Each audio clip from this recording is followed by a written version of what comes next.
Khyber Medina से 150 kilometre के फासले पर था, जहाँ बहुत से यहूदी कबीले आबाद थे। ये यहूदी कबीले मुसलमानों के खिलाफ कुरैश की मदद करते और मुसलमानों को नुकसान पहुँचाने की कोशिश करते। सुलह हुदैबिया के बाद मुसलमानों को कुरैश की तरफ से कोई खतरा न था, इसीलिए रसूल अल्लाह ने खैबर फतह करने का फैसला किया। लेकिन खैबर को फतह करना इतना आसान न था। आखिर खैबर फतह कैसे हुआ, हजरत अली का सामना किस जंगजू से हुआ और रसूल अल्लाह को शहीद करने की साजिश किसने की, ये सब आप आज इस वीडियो में जानेंगे।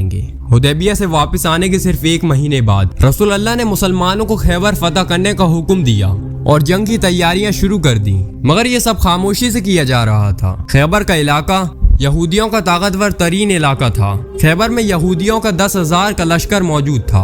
अगर खैबर के यहूदियों को मुसलमानों के हमले का पता चल जाता तो खैबर के इलाकों को फतह करना बहुत मुश्किल हो जाता, इसलिए खैबर पर हमले को राज रखा गया। रसूल अल्लाह 1600 सहाबा के साथ खैबर की तरफ बढ़े। जब मुसलमान लश्कर पहुंचा तो यहूदी मुसलमान लश्कर को देखकर हैरान रह गए। यहूदियों को यकीन नहीं हो रहा था कि मुसलमान खैबर पर हमला करने वाले हैं, क्योंकि खैबर के किले बहुत मजबूत थे। खैबर की हिफाजत के लिए 10,000 सिपाही थे, मगर मुसलमान के लश्कर को अचानक देखकर हर कबीला अपने अपने किले में चला गया। खैबर में 8 किले थे, जिनमें से सबसे ताकतवर किला अल-कमूस था। मुसलमानों ने सबसे पहले नाम किले पर हमला किया। यहूदियों ने राशन का जखीरा इसी किले में रखा था। यहूदी और मुसलमानों के दरमियान सख्त लड़ाई हुई, जिसमें 50 सहाबा शहीद हो गए, मगर ये किला फतह कर लिया गया। इसके बाद खैबर के दूसरे किले भी मुसलमानों ने आसानी से फतह कर लिए। अब सिर्फ 2 ही किले बाकी रह गए थे, जो नतात और अल-कमूस थे। ये यहूदियों के सबसे ताकतवर किले थे। मुसलमानों ने सबसे पहले नतात के किले पर हमला किया। कुछ दिन की लड़ाई के बाद ये किला फतह हो गया। अब सिर्फ अल-कमूस का किला बाकी रह गया था। ये खैबर का सबसे ताकतवर किला था। इसका सिपह सालार मरहब था।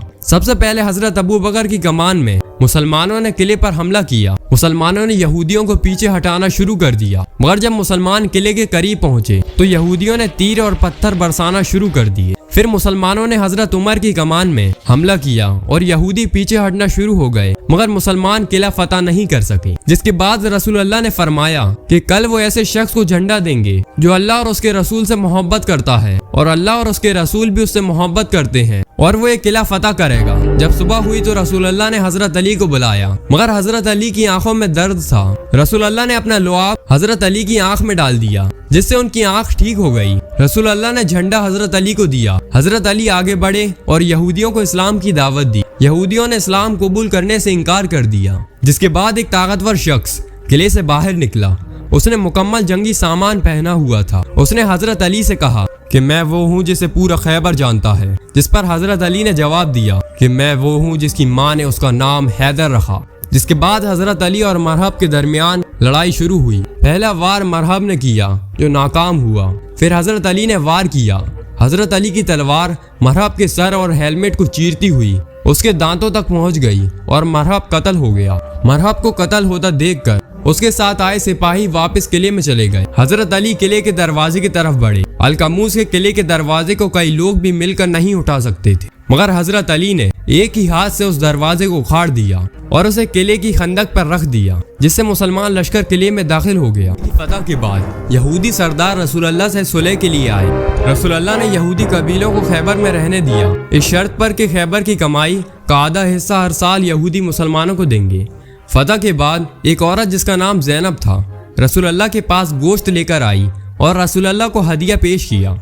रसूल अल्लाह ने इसे कबूल फरमाया और रसूल अल्लाह जैसे ही उस गोश्त को खाने लगे थे कि अल्लाह की तरफ से उन्हें बता दिया गया कि इस गोश्त में जहर है, मगर तब तक एक सहाबी हजरत बशर बिन बर्रा गोश्त खा चुके थे, इसलिए वो इस जहर की वजह से शहीद हो गए। रसूल अल्लाह ने उस औरत को हजरत बशर के खून के बदले में कत्ल करवा दिया। खैबर की फतह मुसलमानों के लिए अहम फतह थी। खैबर की फतह के बाद मुसलमानों को बहुत से हथियार माली गनीमत में मिले, जिससे मुसलमानों की फौजी ताकत में इजाफा हुआ। खैबर के बाद मुसलमानों ने उम्रा किया और 3 दिन तक मुसलमान मक्का में रहे। इसी उम्रा में कुछ ऐसा हुआ जो इस्लामी तारीख का एक अहम शख्सियत के कबूल इस्लाम की वजह बना। हजरत खालिद बिन वलीद खंदक के बाद ही से इस्लाम के बारे में सोचने लगे थे और उन्हें ये एहसास होने लगा था कि इस्लाम ही सही रास्ता है। जब उम्रा के लिए मुसलमान मक्का आए तो मक्का वालों ने मक्का खाली कर दिया। हजरत खालिद भी मक्का छोड़कर 3 दिन के लिए चले गए।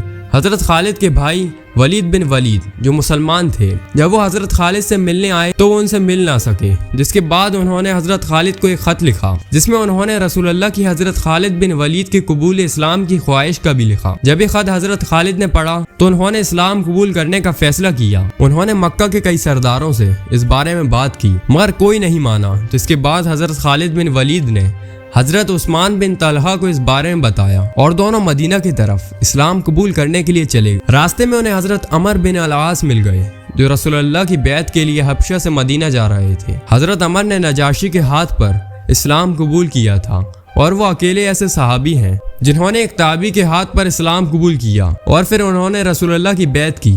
تینوں اصحاب نے ایک دوسرے کو اپنے مقصد کے بارے میں بتایا اور مدینہ آئے اور اسلام قبول کر لیا۔ خیبر کی فتح کے بعد رسول اللہ نے یہ خط بازنطینی شہنشاہ کو بھیجا جس میں اسے قبول اسلام کی دعوت دی۔ یہ خط حضرت حارث بن عمیر لے کر جا رہے تھے مگر انہیں غسانیوں نے روک لیا۔ غسانی بازنطینیوں کے اتحادی تھے جو عربی قبیلوں سے بازنطینی سرحدوں کی حفاظت کرتے تھے۔